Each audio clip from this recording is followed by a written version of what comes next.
बचपन से हमें बताया जाता है कि एक चुप 100 को हराता है। धीरे धीरे समय के साथ उस चुप्पी को हमारी कमज़ोरी और अपराध की मौत स्वीकृति समझ लिया जाता है। एक ऐसा अपराध जो हमने कभी किया ही नहीं। नमस्कार, मेरा नाम ऋतु गोस्वामी है और आज मैं आपके लिए मालती जोशी जी की रचना लेकर आई हूँ, जिसका शीर्षक है मैं चुनौती हूँ, पनौती नहीं। मैं चाय पी रही थी कि ईशा ऑफिस से लौटी। मैं जल्दी आ गई हूँ या तुम लेट चाय पी रही हो? उसने पूछा। तुम तो समय से ही आई हो, यह तो मेरी तीसरी चाय है। क्यों? ऐसे ही थकान सी लग रही थी। चलो तुम फ्रेश हो लो, तब तक तुम्हारे लिए चाय बनाती हूँ। मैं बना लूँगी, तुम बैठी रहो। अब बना ही रही हो तो पापा की भी बना लेना, मैंने उसके लिए प्लेट लगाते हुए कहा। दीदी ने साथ में ढेर सी मिठाई बांध दी थी। शादी कैसी रही? चाय छानते हुए उसने पूछा। सुबह आप लोग आए तब मैं जाने की जल्दी में थी, पूछ नहीं पाई।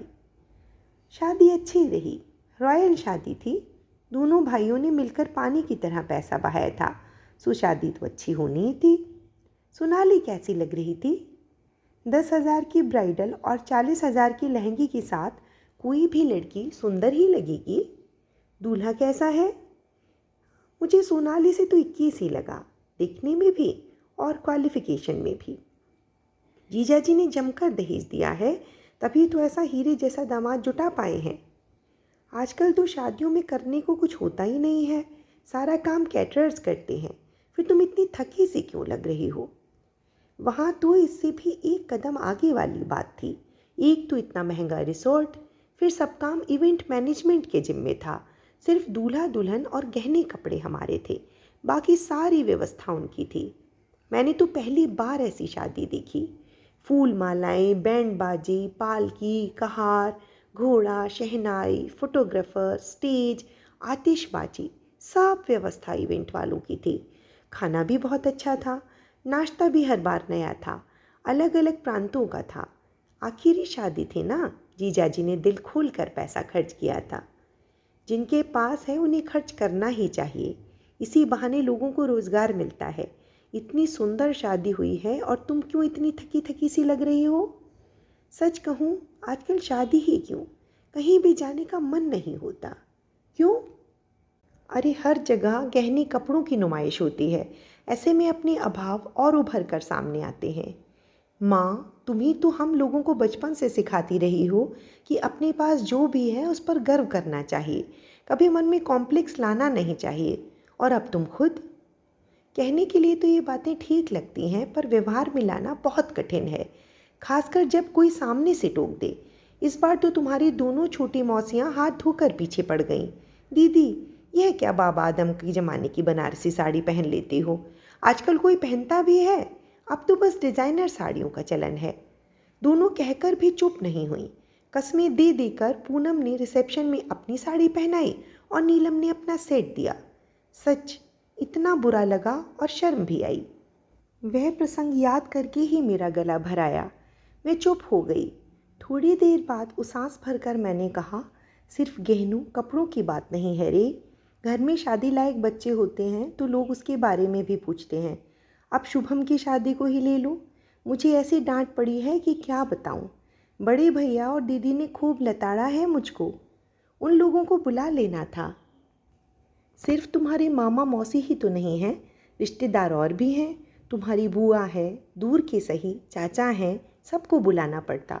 फिर सबको कहाँ सुलाती, कहाँ बिठाती, क्या खिलाती बताओ? सबसे बड़ी बात, जाते समय नेक स्वरूप हाथ में क्या रखती?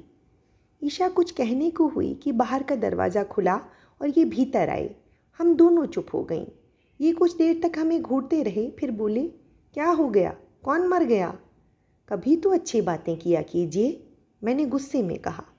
तुम दोनों ऐसी शोकमग्न मुद्रा में बैठी थीं कि मुझे लगा। ईशा एकदम बोल उठी। मम्मी को दुख हो रहा है कि शुभम की शादी में किसी को बुला नहीं सके। वहाँ नासिक में सबने माँ को खूब डांट लगाई। तो बुला लेती ना, मना किसने किया था? बुलाकर क्या अपनी हंसी करवाती? शादियाँ कैसी होती हैं, देख कर आ रहे हैं ना। हमने तो कहा था शहजादे से कि थोड़ा रुक जाओ, हालत ज़रा संभलने दो, पर उन्हें तो जल्दी पड़ी थी। बहन तक के लिए रुकने को तैयार नहीं थे। कब तक रुकता, किस आशा पर रुकता? उसने कोई बाल विवाह तो नहीं किया है। 28 साल की उम्र में शादी की है और वह बेचारा तो रुक भी जाता, पर लड़की वाले कब तक सब्र करते? वे तो बराबर दबाव बना रहे थे। लड़की वालों को फिक्र होती ही है। सब लोग हमारी तरह थोड़े ही होते हैं कि हाथ पर हाथ धरे बैठे रहें। तो अब 30 साल की लड़की के लिए मैं लड़का ढूंढने जाऊंगा। 30 साल की एकदम तो नहीं हो गई? प्लीज़ प्लीज़, ईशा ने दोनों हाथ जोड़कर कहा, आप लोग मेरी शादी को लेकर लड़ाई मत कीजिए। मेरी शादी का ख्याल मन से निकाल दीजिए, क्योंकि मैंने वह अध्याय ही बंद कर दिया है। कहते हुए वह अपने कमरे में चली गई और उसने दरवाज़ा बंद कर लिया। वाह, कितनी खुशी की बात है, आपके पैसे बच गए। चलिए रिलैक्स हो जाइए। पैसे पास में होंगे तो बचेंगे ना? तुम तो ऐसे पनौती बनकर आई हो कि एकदम ठन ठन गोपाल हो गया हूँ। क्या कहा आपने? वही जो अम्मा, ताई, चाची, बुआ वगैरह कहती रही हैं। क्या कहती रही हैं? यही कि अनुपम की बहू दरिद्र नाश लेकर आई है। ऐसे पैर पड़े हैं कि लक्ष्मी जी इस घर से रूठ गई हैं। उन्होंने कहा और आपने सुन लिया। तो क्या करता? झूठ थोड़े ही था वह। और वे कमरे में चले गए। मैं दोनों हाथों में सिर दिए देर तक वहीं बैठी रही। शाम को बेमन से ही सही खाना बनाना पड़ा और खाना भी पड़ा। ईशा तो मुंह जुठार कर उठ गई थी, पर एक रोटी लिए मैं बैठी रही। पहले उठ जाने से ये अपने को बहुत अपमानित महसूस करते हैं, इसलिए बैठना पड़ता है। ये अपना पूरा कोटा खत्म करके ही उठे। इनके उठ जाने के बाद मैंने रसोई समेटी, थोड़ा सुबह के खाने की तैयारी कर ली और फिर टेबल पर आकर बैठ गई। कमरे में जाने का मन ही नहीं हो रहा था। जानती थी इन्हें मेरी प्रतीक्षा होगी। 4-5 दिन प्रवास में जो निकल गए थे, पत्नी की इच्छा अनिच्छा की इन्होंने कभी परवाह नहीं की थी। वे 2 बार चक्कर लगा गए, फिर सामने आकर खड़े हो गए। आज सोने का इरादा नहीं है क्या? नींद नहीं आ रही है?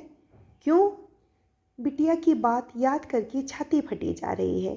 कितनी हताशा में उसने ये बात कही होगी कि मैंने शादी का अध्याय बंद कर दिया है। इकलौते भाई की शादी देख ली होगी ना, कैसी भिखमंगों की सी शादी हुई है। वह तो भला हो शुभम के ससुराल वालों का, जो एक रिसेप्शन दे दिया। कम से कम अपने 4 लोगों को बुलाकर वहाँ खिला तो सके, नहीं तो अपनी तो कोई औकात ही नहीं थी। अब जो भी राग अलापना है कमरे में चलकर अलापो, लड़की सुन लेगी। घर है कि कबूतर खाना? एक कमरे में सांस लो तो दूसरे में सुनाई देती है। मजबूरन उठना ही पड़ा। बिटिया की बात से भी ज़्यादा दुखी थी मैं उसके पापा की बातों से। वह पनौती शब्द कानों में हथौड़े की तरह बज रहा था। ऐसा भी नहीं है कि यह शब्द मैंने पहली बार सुना हो। परिवार का महिला मंडल पीठ पीछे ही सही कई बार मुझे इस विशेषण से नवाज चुका है, पर इन्होंने आज तक कभी मुझे इस तरह कोसा नहीं था। पर जिस आंतरिकता के साथ उन्होंने यह बात कही, उससे लगा कि यह बात उनके मन में अरसे से घुमड़ रही थी, आज बाहर आई है। क्या उन्हें ये याद नहीं रहा कि पिछले 6-7 वर्षों से मैं और ईशा इस घर को ओट रहे हैं? नहीं तो कब का ढह गया होता। कभी पता ही नहीं चला कि ये किस तरह का बिजनेस कर रहे हैं और उसमें कैसा घाटा हो रहा है। मन ही मन में बाबूजी को बराबर धन्यवाद देती हूँ कि उन्होंने मुझे नौकरी करने के लिए उकसाया। कहते तुम चाहे लखपति हो या करोड़पति, तुम्हें नौकरी करनी है, नहीं तो तुम्हारी विद्या में जंग लग जाएगी, तुम्हारा आत्मविश्वास टूट जाएगा। तुम किटी पार्टीज़ के लिए नहीं बनी हो।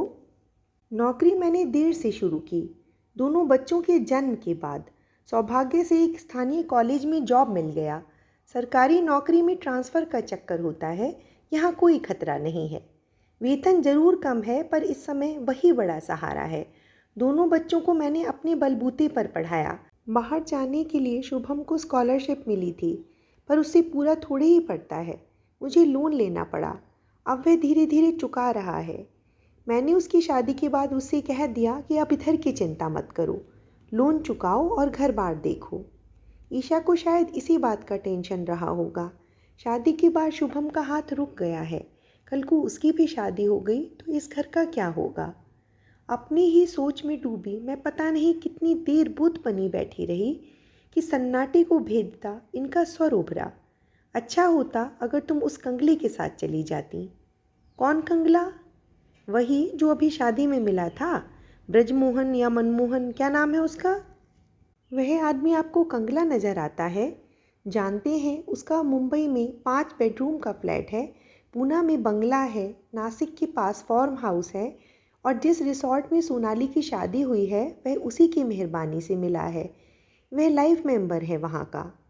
होगा, आज वह धन्ना सेठ होगा, पर जिस समय तुम्हारा हाथ मांगने आया था तब तो कंगला ही था ना। यह आपको किसने बताया? तुम्हारे जीजा जी ने। तो सुनिए, वह हमारे यहाँ कभी नहीं आया था।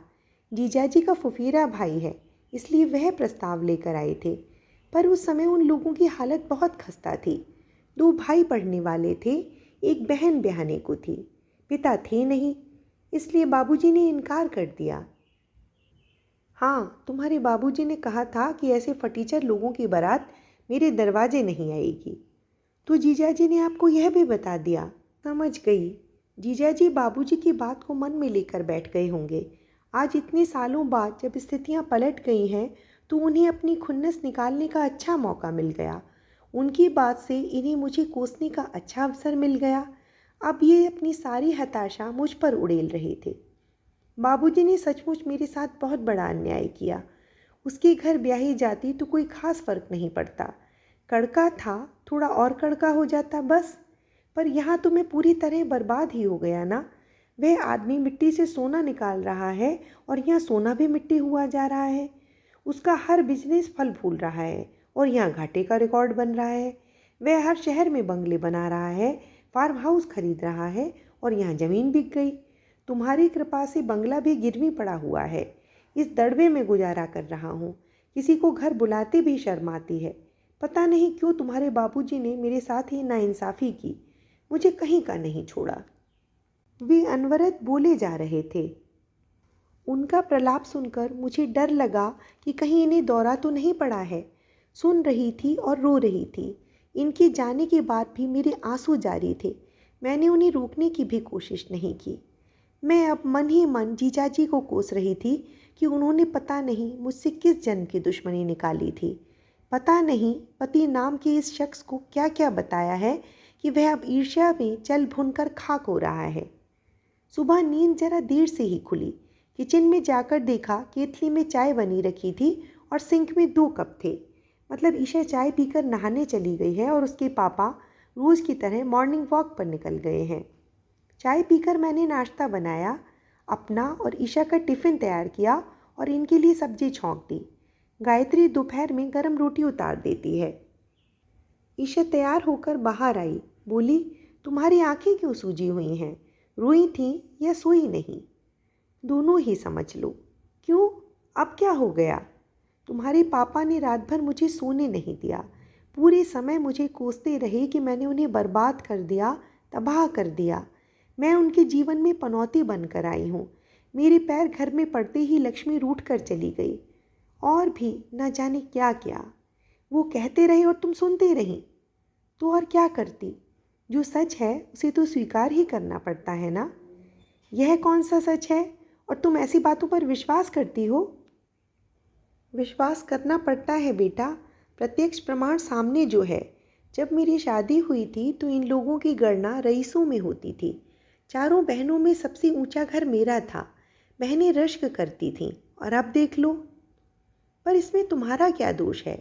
दादाजी ने जो साम्राज्य खड़ा किया था उसे उनके सुपुत्र संभाल नहीं पाए। यह तुम्हारी गलती थोड़ी ही है।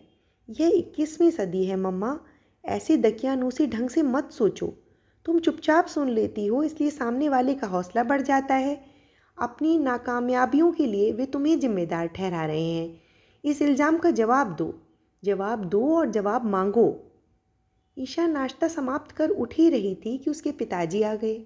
मैंने उनका भी नाश्ता लगा दिया। उनके टेबल पर आते ही ईशा बोली, पापा, आपने मम्मी की आंखें देखी? रोज़ देखता हूँ। नहीं, आज देखिए, गौर से देखिए, वे सूजी हुई हैं। मम्मी रात भर रोती रही है।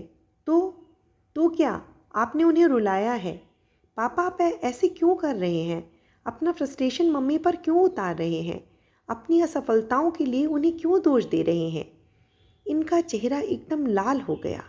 बाप से बात करने का यह तरीका होता है? बाप से कैसे बात की जाती है यह जानने का कभी मौका ही नहीं मिला ना। आपसे तो कभी संवाद ही नहीं था। जब से होश संभाला सामने मम्मी को ही देखा है। हम बीमार होते थे तो वही डॉक्टर के पास दौड़ी जाती थीं। हमारे एडमिशन्स के लिए वे ही स्कूल स्कूल भटकती थीं। हमारी ट्यूशन के लिए उन्होंने ही कोचिंग के दरवाजे खटखटाए। हमारी प्रोग्रेस बुक वे ही साइन करती थीं। पेरेंट्स टीचर मीट वे ही अटेंड करती थीं। यहाँ तक कि शुभम को कॉलेज हॉस्टल छोड़ने मम्मी ही जबलपुर गई थी। आप तो पिक्चर में कहीं नहीं थे। मैं तो डर गई। यह लड़की क्या कर रही है, क्यों उनसे पंगा ले रही है। भड़क गई तो खैर नहीं है। आश्चर्य, वे भड़के नहीं, बड़ी विद्रूप सी हंसी हंसे और कसैली स्वर में बोले, अच्छा इतनी स्मार्ट हैं तुम्हारी मम्मी, तो तुम्हारी शादी क्यों नहीं हुई अब तक? 30 साल की उम्र तक अनब्याही क्यों बैठी रही? मैं तिलमिला उठी। ये शादी बीच में कहाँ से आ गई? जली पर नमक छिड़कना अच्छी बात है, पर ईशा ने बिल्कुल भी बुरा नहीं माना।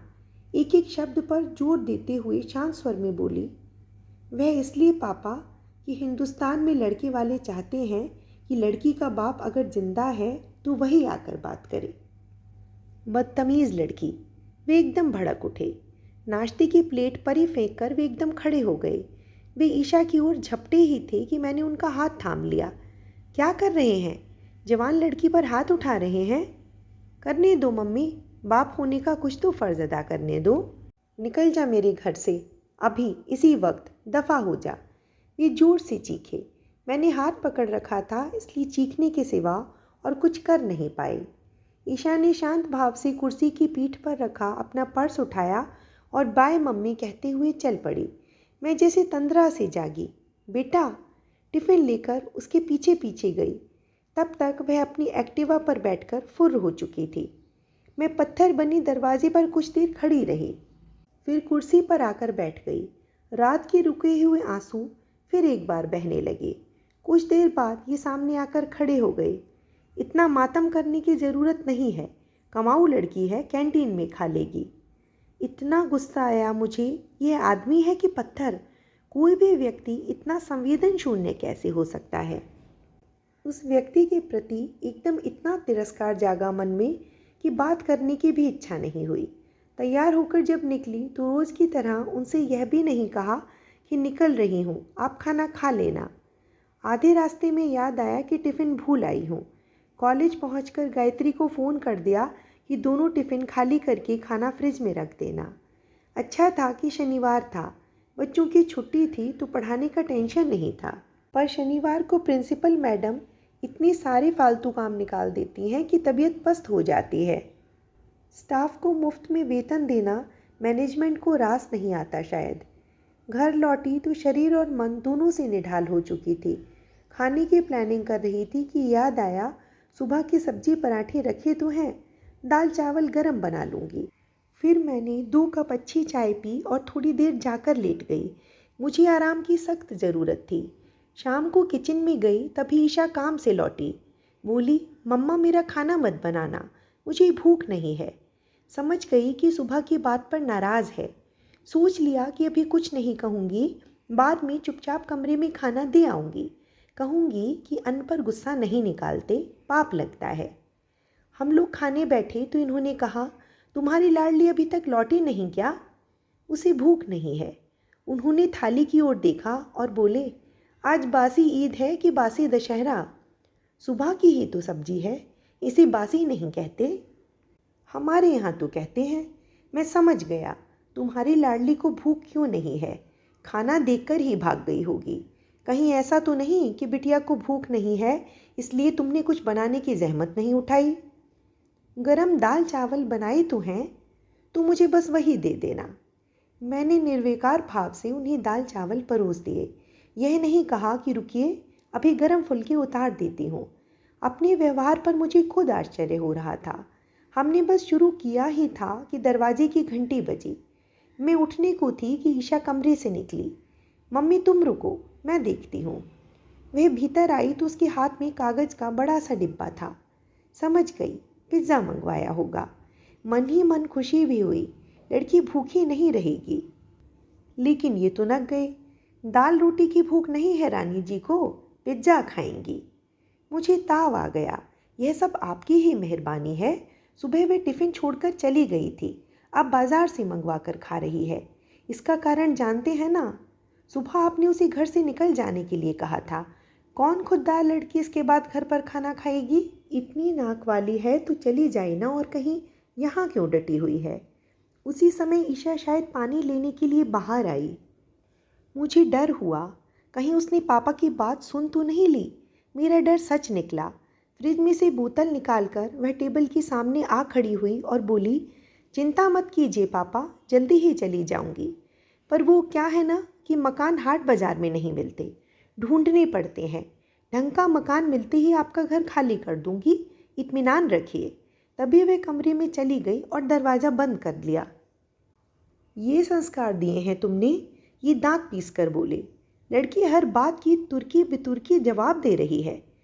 जवान लड़की को घर से निकालना कौन से संस्कारों में आता है? अब तुम मुझे संस्कार सिखाओगी? ये थाली सरकाकर उठ खड़े हुए और सीधे अपने कमरे में चले गए। और कोई दिन होता तो मैं भी रोते कलपते उठ जाती, उन्हें मनाकर थाली पर ले आती, मनुहार करके खिलाती। पर मैंने आज ऐसा कुछ नहीं किया। मैं मज़े से बैठकर खाना खाती रही। मुझे सचमुच जोरों की भूख लगाई थी। कल रात कलह कलेश के मारे ठीक से खाया नहीं गया था। आज तो दिन भर उपवास ही हो गया था। मुझे इतना गुस्सा आ रहा था। एक तो सुबह से शाम तक घर में कॉलेज में खड़े रहो, फिर ऐन खाने के समय यह नौटंकी। चिढ़ आ रही थी मुझे। मैंने आराम से खाना खाया, इत्मीनान से रसोई समेटी, एक बार बिटिया के कमरे में झांक लिया, 20 मिनट टीवी देखा, फिर कमरे में प्रवेश किया। अपनी तरफ का बेड कवर हटाकर ये लेट गए थे। पूरा लबादा मेरी तरफ वाले हिस्से पर पड़ा था। उसे तहाते हुए मैंने कहा, बेड कवर हटाने में कितनी देर लगती है, पर लोगों से वह भी नहीं होता। अब मैं तुम्हारा बिस्तर लगाऊंगा। ये तुनके। नहीं नहीं, आप यह छोटा काम क्यों करेंगे? आप तो राजकुमार हैं। वे क्या कहते हैं, बिगड़ी के बिदके दिल शहजादे। क्या कहा? कुछ नहीं, आप सो जाइए। मुझे नींद नहीं आ रही है। बाबूजी की याद आ रही है, बल्कि उन पर गुस्सा आ रहा है। कल रात आप उन्हें कोस रहे थे, आज मैं कोस रही हूँ। ब्रजमोहन का रिश्ता क्यों लौटा दिया उन्होंने? आज वहाँ होती तो राज करती। सच।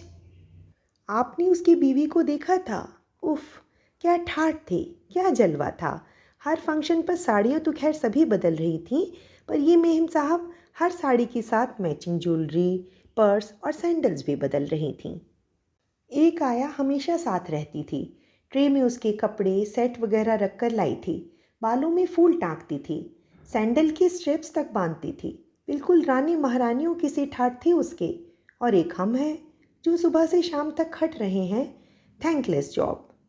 वह महिला रानी महारानियों का सा भाग्य लेकर आई है, तभी तो उसे भी राजा बना दिया। तुम उस घर में जाती तो रानी क्या, नौकरानियों से भी बदतर हालत में होती। वह बेचारा कड़का तो था ही, तुम्हारी कृपा से और कड़का हो जाता। पर कम से कम अपनी अक्रमण्यता का ठीकरा मेरे सिर तो ना फोड़ता। वे एकदम उठकर बैठ गई। क्या कहा तुमने? वही जो कल ईशा ने सौम्य शब्दों में कहा था। तुम्हें जरा भी शर्म नहीं आती? शर्म, संकोच, लिहाज, ये शब्द तो इस घर से विदा ही हो चुके हैं। ना आपको पत्नी को कोसते शर्म आती है, ना बेटी को घर से निकालते संकोच होता है, ना बेटी बाप का लिहाज कर रही है। तो मैं अकेली ही सभ्यता का मुखौटा क्यों लगाए रखूं? मुझे भी अपनी बात कहने का हक होना चाहिए, और अपनी बात मैं कह कर रहूँगी। कौन सी बात? उन्होंने गुर्राकर पूछना चाहा, पर आवाज़ में दमखम नहीं था। मेरे इस अप्रत्याशित व्यवहार से भी चकित थे, विस्मय थे, किंकरते विमूढ़ थे। ईशा ने ठीक ही कहा था, चुपचाप सब सुन लेती हो, इसलिए सामने वाले का हौसला बढ़ता है। जवाब देना सीखो, जवाब दो और जवाब मांगो। उसकी बात में सचमुच दम था। तो अब सुनिए, मैंने शुरू किया।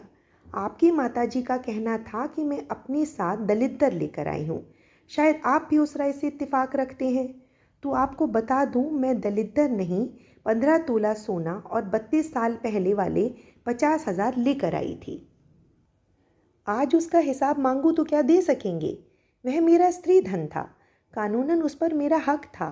पर उन 50,000 में से 50 रुपये भी किसी ने मेरे हाथ पर नहीं रखे, और 15 तोला सोना कहाँ ठिकाने लग गया, पता ही नहीं चला। अभी शुभम की शादी में बहू के लिए मुझे मंगलसूत्र खरीदना पड़ा। मेरी उतनी सामर्थ्य नहीं थी, तो ईशा ने मेरी मदद की। आप तो विरोध की मुद्रा में तने बैठे रहे ताकि कुछ देना ना पड़े। वैसे आपसे किसी ने कुछ अपेक्षा भी नहीं की थी। आप शादी में ना भी आते तो किसी को आश्चर्य नहीं होता, शायद अफसोस भी नहीं होता। पर आप आए, अच्छा लगा। लड़की वालों के सामने हमारी इज्जत रह गई। मेरे दहेज वाली बात तो खैर इतिहास हो गई है। हम वर्तमान की बात करें, मैं इतने सालों से नौकरी कर रही हूँ। सारी कमाई घर में या बच्चों पर ही खर्च होती रही है। अपने लिए कभी ढंग की एक साड़ी भी नहीं खरीद पाई। मैं शिकायत नहीं कर रही, हकीकत बयान कर रही हूँ। शिकायत करने की मुझे आदत नहीं है। मैं भी संपन्न घर से आई थी।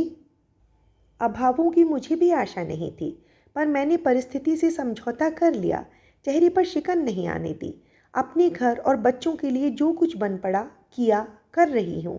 मैंने कभी नहीं चाहा कि इसके लिए कोई कृतज्ञता ज्ञापन करे या धन्यवाद प्रस्ताव पारित हो, पर कम से कम मुझे पनौती जैसे विशेषणों से तो न नवाजा जाए। Is it too much to ask? ये मुँह बाएं मुझे देखते ही रह गए। ऐसे धारा प्रवाह भाषण की उन्होंने मुझसे अपेक्षा नहीं की होगी। उन्हें क्या, खुद मुझे अपने पर आश्चर्य हो रहा था। एक साथ इतना बोलने के कारण थकान तो हो आई थी, पर बहुत हल्का लग रहा था। पता नहीं कितने दिनों से कितनी बातें मन पर बोझ बनी हुई थीं, एक साथ बाहर निकल गईं। अच्छा लगा। सुबह रोज़ की तरह आँख खुल गई। मुंह हाथ धोकर आई तो याद आया आज तो रविवार है। फिर लेट गई। बगल से आवाज़ आई, आज चाय वाय नहीं मिलेगी क्या? मॉर्निंग वॉक पर जाने से पहले इन्हें चाय ज़रूर चाहिए। अभी थोड़ी देर में बनाती हूँ, मैंने कहा और चादर सिर तक ओढ़ ली। दोबारा सोने का कोई इरादा नहीं था, पर नींद लग गई। पता नहीं कितनी देर तक सोती रही। दरवाज़ा खटखटाने की आवाज़ से नींद टूटी। उठकर देखा, बाहर का नहीं, कोई बेडरूम का दरवाज़ा खटखटा रहा है। कौन है? मैं हूँ, ईशा। तो दरवाज़ा क्यों तोड़ रही हो? भीतर आ जाओ। उसने धीरे से दरवाज़ा खोला और अंदर आ गई। इधर उधर देखते हुए उसने पूछा, तुम्हारी तबीयत तो ठीक है? क्यों? मेरी तबीयत को क्या हुआ? इतनी देर तक कभी सोती नहीं हो, इसलिए पूछा। संडे मना रही थी। फिर उस पर नज़र डालते हुए पूछा, और तुम सुबह सुबह तैयार होकर कहाँ जा रही हो? सुबह नहीं है मम्मी जी, 10 बज रहे हैं।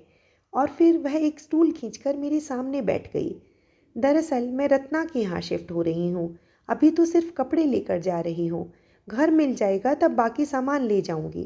तुम मेरे लिए किचन का एक सेट तैयार कर देना। ये एकदम उठ बैठे।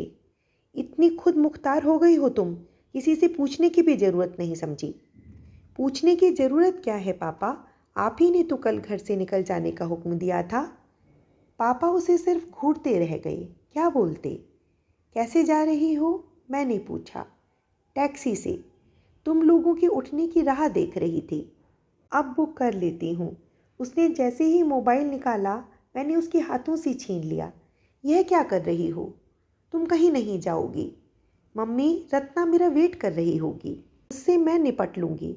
मम्मी, हमारे पास सिर्फ एक ही दिन होता है, संडे का। आज हम हाउस हंटिंग करने वाले हैं। कहा ना, तुम कहीं नहीं जाओगी। ये क्या बचपना है मम्मी? बचपना मैं नहीं तुम कर रही हो, तुम्हारे पिता कर रहे हैं। अब मेरी बात ध्यान से सुनो। यह घर मेरा है। छोटा सही, किराए का सही, पर मेरा है। इस घर से किसी को निकालने का हक सिर्फ मेरा है, और मैंने तो तुम्हें जाने के लिए नहीं कहा। जिस दिन कहूँगी, जिस दिन घर से निकालूंगी, विधि विधान के साथ विदा करूँगी। वह मुंह फुलाई बैठी रही। अब जाओ और हम लोगों के लिए चाय बना कर ले आओ। कभी माँ की सेवा भी कर दिया करो, पुण्य लगेगा। वह पैर पटकते हुए चली गई। उसके जाते ही ये बोले, मकान मालकिन होने की धौंस दिखा रही हो? तो क्या करूं? लड़की को घर छोड़कर जाने दूं? ताकि शादी की सारी संभावनाएं ही खत्म हो जाएं। और धौंस जमाने की क्या ज़रूरत है? मकान मालकिन तो मैं हूँ ही। आप बार बार सुनाते हैं कि मेरी वजह से इस दड़बे, इस कबूतर खाने में गुजारा करना पड़ रहा है। तो इसे इस तरह सोचिए कि मेरी बदौलत छोटी ही सही, सिर पर छत तो है। ईशा चाय देकर जाने लगी तो मैंने कहा, रुको, अभी और भी बात करनी है। वह मुंह फुलाकर स्टूल पर बैठ गई। चाय पीकर कप रखते हुए मैंने कहा, अब मेरी बात शांति से सुनो। वह जो कोई भी है उससे कहना कि बिजनेस में लगातार घाटा होने की वजह से पिताजी की मानसिक अवस्था ठीक नहीं है। माँ बात करेंगी तो चलेगा। मुझे पागल करार दे रही हो, ये गुर्राई। कुछ कारण तो बताना पड़ेगा ना, नहीं तो लड़की अनब्याही रह जाएगी। हाँ तो बेटा मेरी बात समझ रही हो ना? नहीं मम्मी, मेरी समझ में कुछ नहीं आ रहा। पता नहीं किसके बारे में क्या कह रही हो। बेटा माँ हूँ मैं तुम्हारी, तुम्हें आईने की तरह साफ पढ़ सकती हूँ। उस दिन तुमने पापा के सामने कहा था कि लड़के वाले चाहती हैं कि लड़की का बाप आकर बात करे। जिस तड़प के साथ तुमने ये बात कही थी, मैं तभी समझ गई थी कि कहीं कोई है। तो बेटा अब उस शख्स को जल्दी से घर बुला लो। घर न बुलाना चाहो तो हम रत्ना के यहाँ मिल लेंगे, नहीं तो किसी होटल में मीटिंग रख लेते हैं। मम्मी मैंने कहा था ना कि वह अध्याय बंद कर दिया है।